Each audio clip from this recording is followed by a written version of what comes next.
हिंदी कहानियाँ सुनने के लिए बीके एंटरटेनमेंट के चैनल को सब्सक्राइब करना ना भूलें और साथ ही लगा बेल आइकन भी जरूर दबाएं। नमस्कार दोस्तों, मैं हूं आपकी अपनी पिया सिंह और आज मैं जिस खास मेहमान को लेकर आई हूं आपके बीच, वो मेरे भी बहुत खास हैं। मैंने बहुत बहुत पसंद करती हूं और उनका नाम है रत्ना पांडे जी, वडोदरा गुजरात से। बहुत अच्छी लेखिका है वो और उनका दिल भी बहुत प्यारा है। तो आज मैं उनसे आपको रूबरू कराना चाहती हूँ। रत्ना जी, प्लीज़ हमें बताइए, आप वडोदरा गुजरात में कब से हैं? क्या वहीं की रहने वाली हैं या कहीं और से आप हैं और वहाँ बाद में आप रहना चालू किया है? हेलो पिया, नमस्ते। मैं खंडवा मध्य प्रदेश की रहने वाली हूँ शादी के पहले, और शादी के बाद मैं गुजरात में हूँ और पिछले 25 साल से बड़ौदा में रह रही हूँ। खंडवा बहुत छोटी सी जगह थी जहाँ मैं रहती थी, लेकिन फेमस बहुत थी क्योंकि किशोर कुमार की नगरी थी। मैम, आप वहाँ पर भी फेमस थी और आज बहुत सारे लाखों करोड़ों लोग आपकी कहानियाँ सुनते हैं और पढ़ते हैं, तो आप आज भी बहुत फेमस हैं। यानी आपने खंडवा को फेमस कर दिया। आज मैं आपसे एक सवाल पूछना चाहूँगी क्योंकि आप लेखिका हैं, इतनी सारी कहानियाँ ऑलरेडी लिख चुकी हैं, लेकिन एक इंसान के खुद के अंदर ढेर सारी स्टोरीज छिपी होती है। आपके स्कूल टाइम का कोई ऐसा वाकया जो आपको याद है और वो कहानी बनकर आपके सामने हर समय रहता है, तो प्लीज़ हमारे साथ शेयर कीजिए। बिल्कुल पिया, सबकी लाइफ में ऐसा तो होता ही है कि हमारा जो स्कूल का जीवन होता है बड़ा ही प्यारा होता है और कुछ ना कुछ घटनाएं ऐसी हमेशा घटती ही रहती हैं। मुझे एक वाकया याद है, जब हम लोग 9th स्टैंडर्ड में थे, मैं लगभग शायद 15-16 साल की रही होंगी। हम लोग 5 फ्रेंड्स का जो हमारा ग्रुप था, हम लोगों ने उस समय पहली बार डिसाइड किया था कि हम आज स्कूल बंक करके और फिल्म देखने के लिए जाएंगे, और हमने वो किया। हम अपने क्लास से बाहर निकले और हम लोग, जो बहुत बड़ा ग्राउंड था, तो वहाँ पे जो तार लगे हुए थे वहाँ से हम लोग बाहर निकलने का बस ट्राई कर ही रहे थे कि ऊपर, हमें बिल्कुल नहीं पता था, स्कूल के टेरेस पे हमारी प्रिंसिपल मैम ने हमें देख लिया और उन्होंने वॉचमैन को हमारे पीछे भगाया। लेकिन हम लोगों को ये नहीं पता था कि प्रिंसिपल मैम ऊपर हैं, ये हमें बाद में पता चला। वॉचमैन हमारे पीछे दौड़ा तो ऐसा नहीं कि हम रुक जाएं, हम लोग फिर भी तार कूद के भाग गए। मज़े से हमने मूवी देखी, घर पहुँचे, घर पे किसी को कुछ नहीं बताया।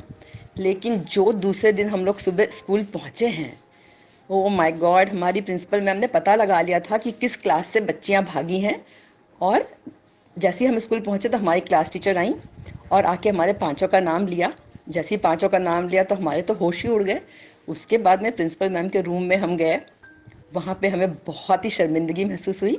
हम सब नीचे सर करके खड़े हुए थे और प्रिंसिपल मैम ने एक लेटर लिखा था जो हमें दिया कि आप पांचों अपने पेरेंट्स से इसके ऊपर साइन करवा के लाएंगे। पिया, मैं बता नहीं सकती हूँ, वो हमारी ज़िंदगी का शायद पहला दिन था जब हमने इस तरह का बंक मारा था, और शायद वही वही लास्ट हो गया था। उसके बाद फिर कभी ऐसी कोशिश नहीं करी। तो बहुत ही, जब भी याद आता है तो लगता है कि क्या किया था, लेकिन ठीक है, बचपना था, होता है, सबकी लाइफ में होता है। रत्ना जी, मैं आपसे पूछना चाहूँगी कि कॉलेज में जब आपने कदम रखा, तो बचपन और कॉलेज के बीच, यानी कि स्कूल और कॉलेज के बीच क्या डिफरेंस था आपके लिए? पिया, स्कूल में तो ये शैतानी जो हम करते थे वो बचपन में ही चली गई, लेकिन जिस समय हम लोग कॉलेज में गए उस समय दो तरह की ज़िंदगी हम जी रहे थे। एक ऐसी थी जिसमें सजना संवरना, वो एज ऐसी थी, फिल्म देखने जाना घर में बता के, और पिकनिक पे जाना। लेकिन वहीं पे दूसरी तरफ था कि हमें अपना करियर बनाना है, हमें पढ़ाई करनी है। तो मैं बहुत मेहनती थी पिया। मुझे ना घर पे, पता है, घर पे मेरे भैया लोग मुझे मुनीम जी कह के बुलाते थे क्योंकि मैं पढ़ती रहती थी।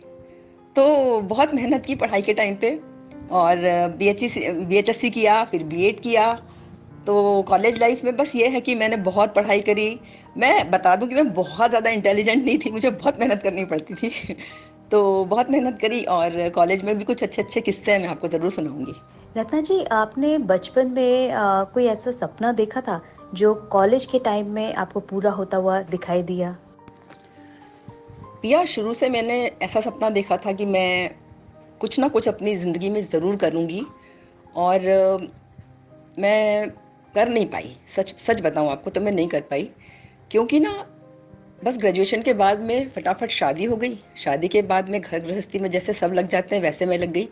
लेकिन मैं हमेशा अपनी भाभी से कहा करती थी कि मैं समाज सेवा करूँगी, और मैं नहीं कर पाई। तो मुझे हमेशा लगता था कि मेरे अंदर कुछ तो है, मेरे अंदर कुछ तो है, मुझे कुछ करना है, बस ये मैं हमेशा। लेकिन बच्चे हो गए, बच्चों की पढ़ाई लिखाई वो सब बहुत अच्छे से करवाई। उसके बाद में फिर बच्चे बड़े हो गए, और उसके बाद में जब मुझे खुद के लिए टाइम मिला, तब मुझे समझ ही नहीं आ रहा था कि मैं क्या करूं। मैं अपने टैलेंट को पहचानने में बहुत मैंने देर कर दी। और 3 साल पहले जब मेरी मम्मी की बर्थडे थी, तो तब मैंने पहली बार अपनी मम्मी के लिए कविता लिखी थी। 4 साल पहले, सॉरी। तो तब अपनी मम्मी के लिए कविता लिखी थी, और बस उसके बाद से मेरी कलम रुकी नहीं। तो पिया, मैं ये कह सकती हूँ कि मैंने जो सपना देखा था कि मैं समाज सेवा करूँगी, तो एक तरह से मैं उसे ज़रूर पूरा कर रही हूँ, क्योंकि मैं जो भी रचनाएं लिखती हूँ वो हमेशा समाज को कुछ ना कुछ मैसेज ज़रूर ही देती हैं।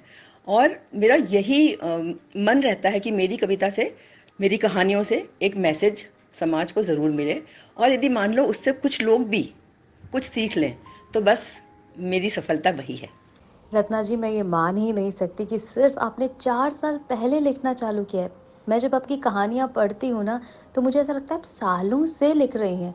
बट सीरियसली जो आप में जज्बा है ना कुछ करने का, वो बहुत अच्छा है, और मैं दुआ करूँगी कि ये जज्बा हमेशा कायम रहे, बहुत आगे तक जाए। अब मैं बात करना चाहती हूँ आपके कॉलेज की।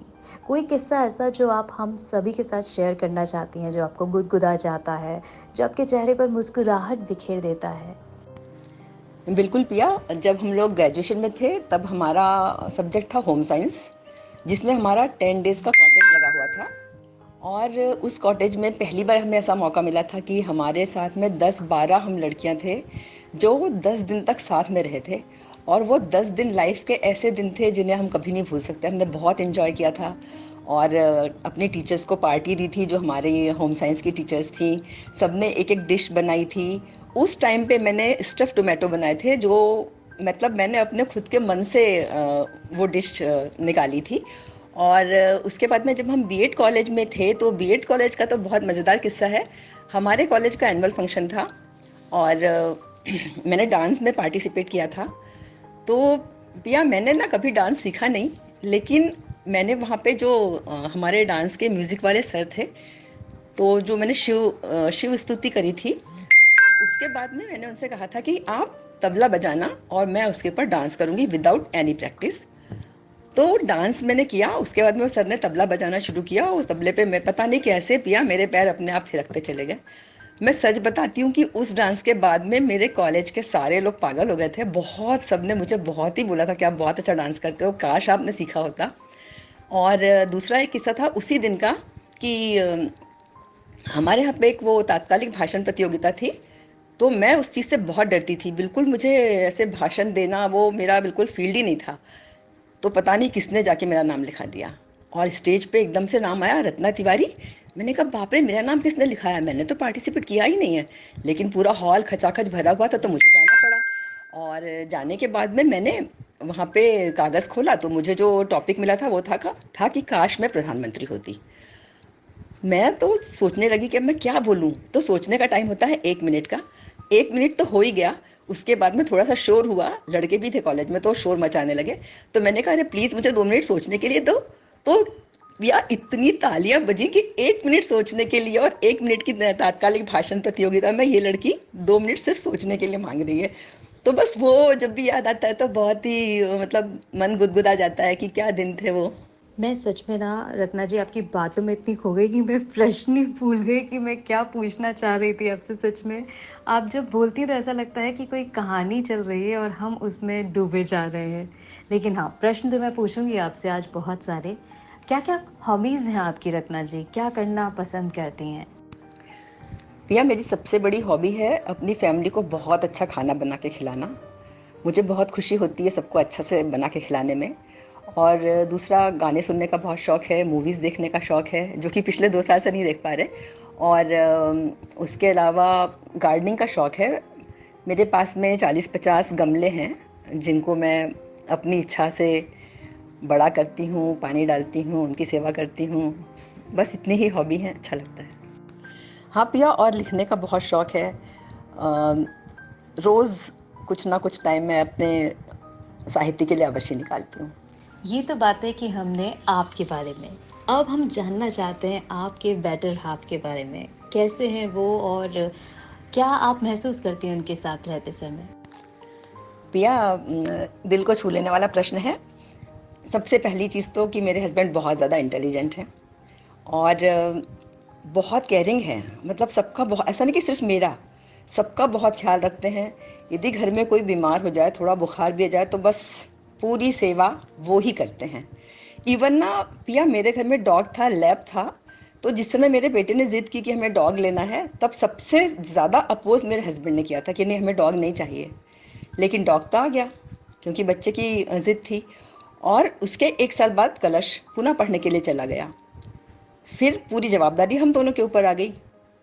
आप यकीन नहीं करेंगे पिया कि जितना ख्याल उन्होंने रखा है उसका, मतलब कि अपने बच्चे का भी कोई क्या रखेगा। इतना मतलब बहुत ही अमेजिंग है वो पीरियड। जब अब तो खैर वो चला गया, 2 साल हो गए उसको जाने को, 14 ईयर्स तक वो हमारे साथ था और सबसे ज़्यादा सेवा उसकी मेरे पति ओम ने की है। दूसरी चीज़, मुझे कभी भी शादी के बाद ऐसा एहसास नहीं हुआ कि ये मेरे मतलब पति हैं और मुझे इनकी हर बात माननी पड़ेगी, बिल्कुल नहीं। उन्होंने हमेशा, जैसे बोलते हैं ना, बराबरी का अधिकार मुझे दिया। और जो मेरी साहित्य की जो मेरा सफ़र है, उसमें तो सबसे ज़्यादा यदि किसी का मतलब श्रेय मैं देना चाहती हूँ तो वो उन्हीं को देना चाहती हूँ। क्योंकि पिया, मेरी जितनी भी कहानियाँ और कविताएं आप लोग के पास आती हैं ना, वो उन्हीं के ज़रिए से आती हैं, वो ही भेजते हैं। मेरा काम है डायरी में लिखना, और उसके बाद जो आगे का काम है, जिसको टाइप करना, उसको अलग अलग पेपर्स में भेजना, अलग अलग जगह छपवाना, वो सब काम मेरे हस्बैंड करते हैं।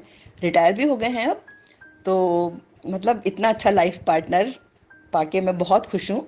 और जैसे बोलते हैं ना कि कदम से कदम मिला के दोनों को साथ में चलना चाहिए, बस वैसी ही हमारी लाइफ है। सुख दुख हर हर फैमिली में आते हैं, हमारी ज़िंदगी में भी आए, लेकिन उसके बाद भी हमने सारे दुखों को सुखों को मिलके एक साथ मिलके उनका वो किया। और बस ऐसे ही भगवान करे कि दोनों हमेशा साथ में रहें, एक दूसरे का साथ निभाते रहें, बस यही इच्छा है। ये बात सुनकर ना सच में मतलब मैं थोड़ी-सी इमोशनल टाइप हो गई हूँ बिकॉज़ इतना प्यारा, इतना अच्छा रिश्ता हमेशा साथ रहे और दुआ करेंगे कि हर पल आपका मंगलमय हो और आप दोनों का जो प्यार भरा रिश्ता है, ये हमेशा और पक्का होता जाए। तो रत्ना जी, थैंक यू सो मच, आपने इतना सारा टाइम हमें दिया, इतनी सारी बातें हमें आपके जीवन की बताई।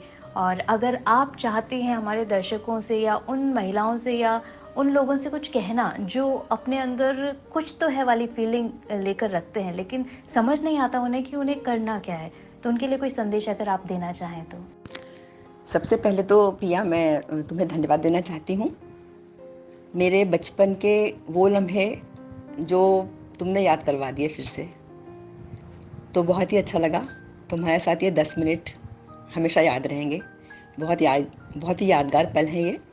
और जहाँ तक मैसेज देने का सवाल है, तो हर इंसान के अंदर भगवान कुछ ना कुछ तो ज़रूर देता है, सिर्फ हमें उसे ढूंढना पड़ता है।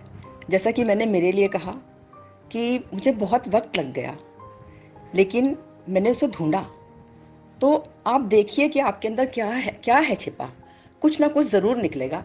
तो उसे ढूंढने की कोशिश करिए और उसी को लेके आगे बढ़िए।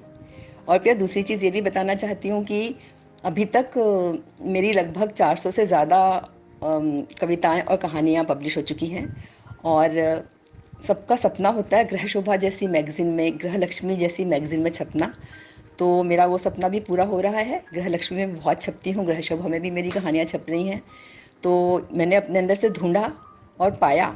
तो बस वही मैसेज है कि आप लोग भी अपने अंदर ढूंढिए, कुछ ना कुछ अवश्य मिलेगा। और पिया, फिर से एक बार तुम्हारे को बहुत बहुत धन्यवाद बोलना चाहती हूँ। Thank you so much.